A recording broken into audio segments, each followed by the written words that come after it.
Students, welcome to my YouTube channel keep studying learning and exploring. আজকে ভিডিওর এই সেশনে আমরা আলোচনা করব, তোমরা যারা ক্লাস 7-এর স্টুডেন্ট রয়েছো ওয়েস্ট বেঙ্গল বোর্ডের, ক্লাস 7-এর জিওগ্রাফির ফার্স্ট চ্যাপ্টারে দুটো পার্টের ভিডিও অলরেডি আমার চ্যানেলে আপলোড করা হয়ে গেছে। আজকে ভিডিওর এই সেশনে আমি আলোচনা করব সেকেন্ড যে চ্যাপ্টারটা রয়েছে, অর্থাৎ ভূপৃষ্ঠের কোন স্থানের অবস্থান নির্ণয়, সেইটা নিয়ে আমি আজকে আলোচনা করব। দেখো, এখন তো আমরা যেহেতু প্রযুক্তিতে উন্নত হয়েছি, আমরা যে কোনো জায়গার অবস্থান অনায়াসে নির্ণয় করতে পারবো। আমি ফোনেতে জিপিএস অন করব, অন করলে আমি আমার গন্তব্যে যেখানে পৌঁছতে চাই সেই জায়গাটাও আমি সহজে বুঝতে পারবো যে কোন রাস্তা দিয়ে কীভাবে যেতে হবে।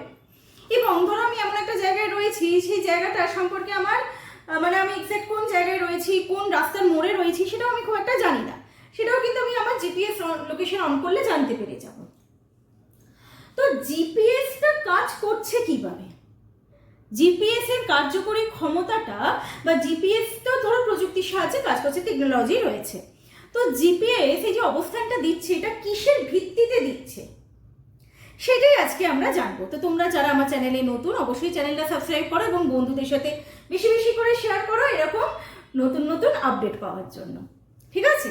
তো পৃথিবীর এরকম অবস্থান জানার জন্য প্রথমে আমাদের আগে যেটা জানতে হবে, আমাদের পৃথিবীকে আমরা এরকমই অবস্থান জানার জন্য পৃথিবীর মধ্যে বেশ কতগুলো কাল্পনিক রেখা অঙ্কন করেছি। সেই কাল্পনিক রেখাগুলো কয়েকটা রয়েছে লম্বালম্বী, উত্তর দক্ষিণে বিস্তৃত, কিছু রয়েছে আড়াআড়ি বা অনুভূমিকভাবে পশ্চিম থেকে পূর্বে বিস্তৃত বা পূর্ব পশ্চিমে বিস্তৃত। তো সেগুলো আছে কিভাবে? এই যে আমি বললাম যে পৃথিবীতে এইভাবে যে রেখাগুলো রয়েছে আড়াআড়ি ভাবে পশ্চিম থেকে পূর্ব দিকে বিস্তৃত, তাকে বলা হয়, এগুলোকে বলা হয় অক্ষরেখা। এই প্রত্যেকটা অক্ষরেখা এক একটা পূর্ণ বৃত্ত, অর্থাৎ পৃথিবীকে পুরো এইভাবে গোল করে ঘিরে রেখেছে। আর যেগুলো এই লম্বালম্বী রয়েছে, ঠিক আছে, উত্তর দক্ষিণে বিস্তৃত রয়েছে, এইগুলোকে বলা হয় দ্রাঘিমা রেখা।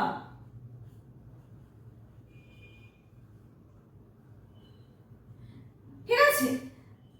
তাহলে এই দ্রাঘিমা রেখা আর অক্ষরেখাগুলো দেখো মিলিত হয়ে কি তৈরি করেছে? একটা জাল তৈরি করেছে, যেটাকে বলা হয় গ্র্যাটিকিউলস।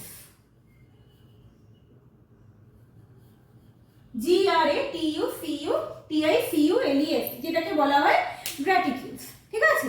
তো এই জালের মধ্যে থেকেই আমরা বুঝতে পারবো যে কোনো একটা জায়গার সঠিক অবস্থান কোথায় বা আমি কোন জায়গায় দাঁড়িয়ে রয়েছি, সেগুলো পরে আসছি। তাহলে আমরা অক্ষরেখা জানলাম, দ্রাঘিমা রেখা জানলাম। অক্ষরেখাগুলো পূর্ব পশ্চিমে আড়াআড়ি ভাবে বিস্তৃত, দ্রাঘিমা রেখাগুলো লম্বালম্বী ভাবে বিস্তৃত। সুতরাং আমি যখন একটা দ্রাঘিমা থেকে আরেকটা দ্রাঘিমায় যাব, তখন আমাকে কিন্তু এরকম ভাবে পাশাপাশি হাঁটতে হবে। কিন্তু আমি যখন একটা অক্ষরেখা থেকে আরেকটা অক্ষরেখায় যাব, তখন আমাকে এইভাবে সিঁড়ির মতো ওপর এগোতে হবে। ঠিক আছে? এবারে আমরা একটু অক্ষরেখা এবং দ্রাঘিমা রেখা সম্পর্কে বাকি বিষয়গুলো জেনে নিই। দেখো, অক্ষরেখাগুলো কি বললাম যে পূর্ব পশ্চিমে বিস্তৃত, আড়াআড়ি ভাবে বা অনুভূমিক ভাবে, তাই তো? তো সব কি কি মূল অক্ষরেখা রয়েছে বা কি কি প্রধান অক্ষরেখা রয়েছে সেগুলো একটু জেনে নেওয়া যায়। পৃথিবীর একদম মাঝ বরাবর যে প্রধান অক্ষরেখাটা, তার মান হলো 0 ডিগ্রি। এইটাকে বলা হয় নিরক্ষরেখা। এটা হলো 0 ডিগ্রি। এরপরে এই 0 ডিগ্রি নিরক্ষরেখার ভিত্তিতে পৃথিবীকে উত্তর গোলার্ধ এবং দক্ষিণ গোলার্ধ ভাগ করা হয়।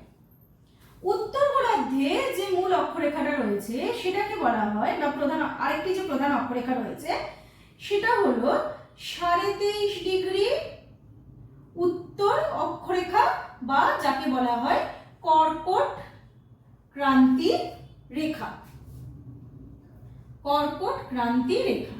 ঠিক একই রকম ভাবে এই 23.5 অক্ষরেখা দক্ষিণ গোলার্ধ দিয়েও গেছে, তাকে বলা হয় মকর ক্রান্তি রেখা। নিরক্ষরেখার উভয় দিকে বাকি অক্ষরেখাগুলোর মান অবশ্যই সমান হয়। আমরা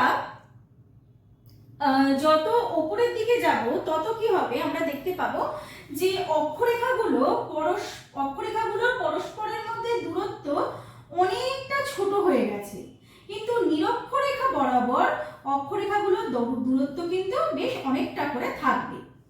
কেমন? প্রত্যেকটা অক্ষরেখার মধ্যে পার্থক্য হলো 1 ডিগ্রি করে। তাহলে এবারে তোমরা বলো 1 ডিগ্রি করে তাহলে কটা অক্ষরেখা হচ্ছে? আচ্ছা, এইভাবে 0 ডিগ্রি থেকে যেতে যেতে একদম উপরে থাকে 90 ডিগ্রি আর নিচেও থাকে 90 ডিগ্রি। তবে এইগুলোকে আমরা কিন্তু অক্ষরেখা বলি না, আমরা বলি কি না, আমরা বলি মেরু বিন্দু। মেরু বিন্দু, এটা হলো উত্তর মেরু বিন্দু উত্তরে, আর এটা হলো দক্ষিণের মেরু বিন্দু। ঠিক আছে? এবং 23.5 ডিগ্রি উত্তর এবং দক্ষিণ অক্ষরেখা অর্থাৎ কর্কট ক্রান্তি রেখা এবং মকর ক্রান্তি রেখার পরে আমাদের এই সুমেরু এবং কুমেরু অঞ্চলে আরো দুটো অক্ষরেখা রয়েছে, মানে প্রধান অক্ষরেখার মধ্যে পড়ছে আর কি। 66.5 ডিগ্রি সুমেরু বৃত্ত এবং দক্ষিণেও 66.5 ডিগ্রি কুমেরু বৃত্ত।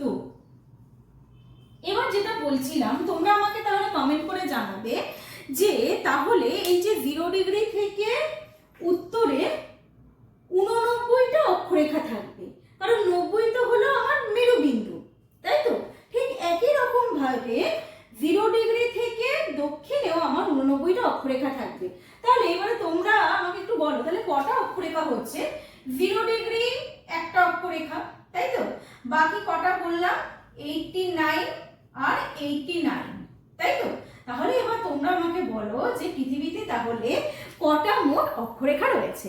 চলো এবার তাহলে দেখে নেওয়া যাক দ্রাঘিমা রেখার বিষয়টা। তাহলে আমরা কি দেখলাম যে আড়াআড়ি ভাবে যেগুলো রয়েছে অক্ষরেখা সম্পর্কে জানলাম। ঠিক একই রকম ভাবে উত্তর দক্ষিণে যেগুলো রয়েছে সেগুলোকে আমরা কি বলছি না, সেগুলোকে আমরা বলছি দ্রাঘিমা রেখা। তো একদম পৃথিবীর মাঝ বরাবর উত্তর দক্ষিণে যে রেখাটা রয়েছে তাকে বলা হয় 0 ডিগ্রি বা মূল মধ্য রেখা। মূল মধ্য রেখা। এই মূল মধ্য রেখার সাপেক্ষে আবার পৃথিবীকে দুটো গোলার্ধে ভাগ করা হয়। এইটা হলো পূর্ব গোলার্ধ এবং এটা হলো পশ্চিম গোলার্ধ।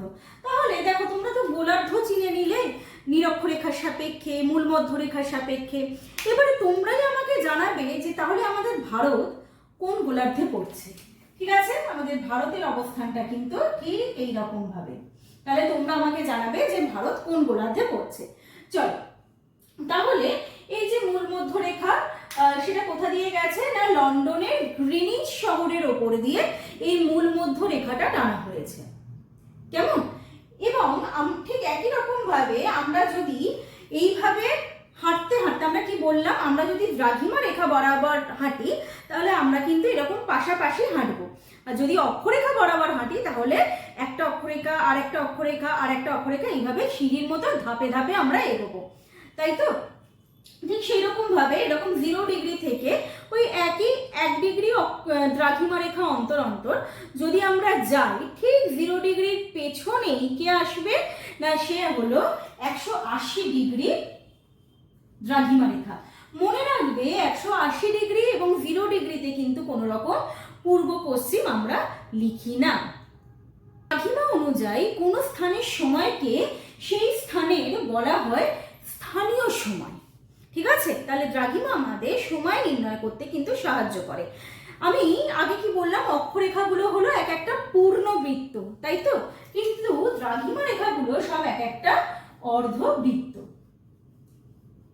তাহলে ঠিক অক্ষরেখার মতন তোমরাও আমাকে এখানে জানাবে যে আমাদের পৃথিবীতে তাহলে কটা দ্রাঘিমা রেখা রয়েছে। এবারে চলো তাহলে আমরা দেখে নিই যে অক্ষাংশ এবং দ্রাঘিমাংশ বলতে কি বোঝায়। অক্ষাংশ এবং দ্রাঘিমাংশ, দেখো নামের মধ্যেই তুমি বিষয়টা বুঝতে পারবে। অক্ষের অংশ মানে অক্ষরেখার অংশ, এটা দ্রাঘিমা রেখার অংশ। তো সেটা আমরা কিভাবে বার করব? মনে করো এই হলো আমার 0 ডিগ্রি নিরক্ষরেখা, ঠিক আছে? আর তুমি এখানে দাঁড়িয়ে রয়েছো, তাহলে 0 ডিগ্রিতে পৃথিবীর কেন্দ্র রয়েছে একটা, এটা হলো পৃথিবীর কেন্দ্র আমি ধরে নিলাম। তাহলে কেন্দ্র থেকে অক্ষরেখার ওপর যে কেন্দ্রটা রয়েছে, তাহলে তুমি যেখানে দাঁড়িয়ে রয়েছো তার মধ্যে যে কৌণিক দূরত্ব, সেইটাকেই বলা হয় অক্ষাংশ। আমাকে এটাও দেখতে হবে যে এই জায়গাটা কত ডিগ্রি অক্ষরেখার মধ্যে রয়েছে, ঠিক আছে? তাহলে কেন্দ্র থেকে নিরক্ষরেখা থেকে যে সরলরেখাটা আমার অঙ্কন করা হয়েছে তার যে দূরত্ব, তাকেই বলা হয় অক্ষাংশ। তাহলে দ্রাঘিমাংশ কি? দ্রাঘিমার একটা অংশ। তাহলে মূল মধ্য রেখা বরাবর পূর্ব বা পশ্চিমে, ঠিক আছে, মনে করো এটা পূর্ব দিকে রয়েছে এই একই জায়গাটা, তাহলে মূল মধ্য রেখা থেকে পূর্বে সে কতটা কৌণিক দূরত্বে অবস্থান করছে তাকে বলা হয় দ্রাঘিমাংশ। কেমন? তাহলে স্টুডেন্ট, আজকে আমরা এই বিষয়গুলো জানলাম। অক্ষরেখা, দ্রাঘিমা রেখা, অক্ষাংশ, দ্রাঘিমাংশ, স্থানীয় সময় এবং অক্ষরেখা দ্রাঘিমা রেখার বৈশিষ্ট্য, ঠিক আছে? আরেকটা জিনিস বলে দিই তোমাদের এখানে, যেহেতু অক্ষরেখা দ্রাঘিমা রেখা বলছি, সবসময় মনে রাখবে যে আমরা যদি অক্ষাংশ বরাবর উপর দিকে বা নিচের দিকে যাই তাহলে জলবায়ুর পরিবর্তন ঘটবে। কেন না? সেটা হলো সূর্যের পতন কোণের ভিত্তিতে। কিরকম? কারণ আমরা জানি যে সূর্য এই তো নিরক্ষরেখা, নিরক্ষরেখার উপর সূর্য লম্বভাবে কিরণ দিচ্ছে, কিন্তু যত অক্ষরেখার মান বাড়ছে সেটা উত্তরে বা দক্ষিণে সূর্যের পতন কোণ কিরকম হয়ে যাচ্ছে না, তির্যকভাবে সে কিরণ দিচ্ছে। তাই অক্ষরেখা বরাবর জলবায়ুর পরিবর্তন ঘটে আর দ্রাঘিমা রেখা বরাবর সময়ের পরিবর্তন ঘটে, ঠিক আছে?